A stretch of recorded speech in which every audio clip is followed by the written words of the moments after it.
Most people are afraid to fully be themselves.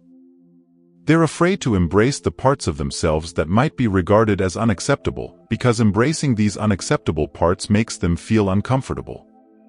So to escape this uncomfortableness, they divide themselves into two halves, conscious and unconscious.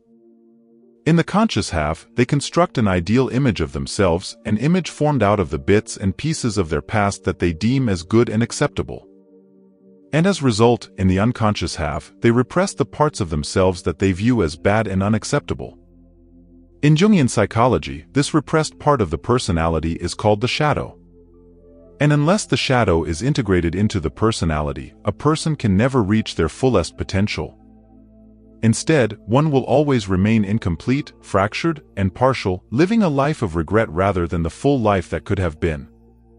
Imagine, for example, that I've solved a few equations and convinced myself that I'm a great mathematician.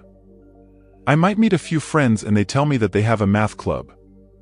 They gather every weekend and try to have a crack at math's most difficult problems. This scares me, because if I join, I'll no longer get to be the great mathematician that I've convinced myself I am.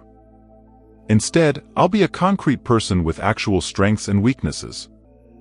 And in this scenario, there are two possible actions I can take. The first action is to run from my shadow and let it grow. I refuse to join the math club and realize my own weaknesses as a mathematician.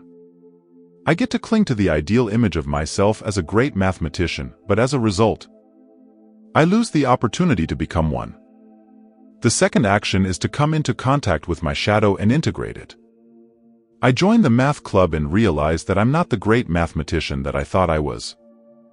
In the short term, this hurts. I discover that I'm not very good at geometry, but also that I excel in differential equations.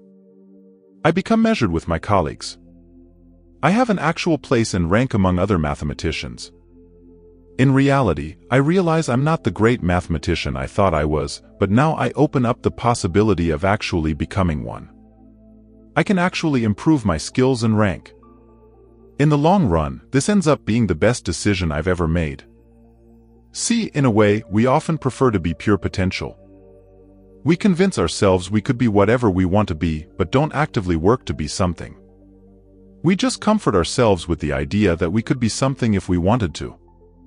This is because when we work towards something, we start feeling our weight in the world. We're measured and ranked. We're quantified and actual.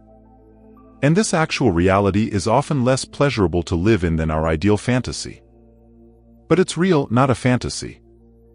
And reality can be improved, but a life of fantasy always ends in tragedy. The path to self-improvement starts with self-acceptance.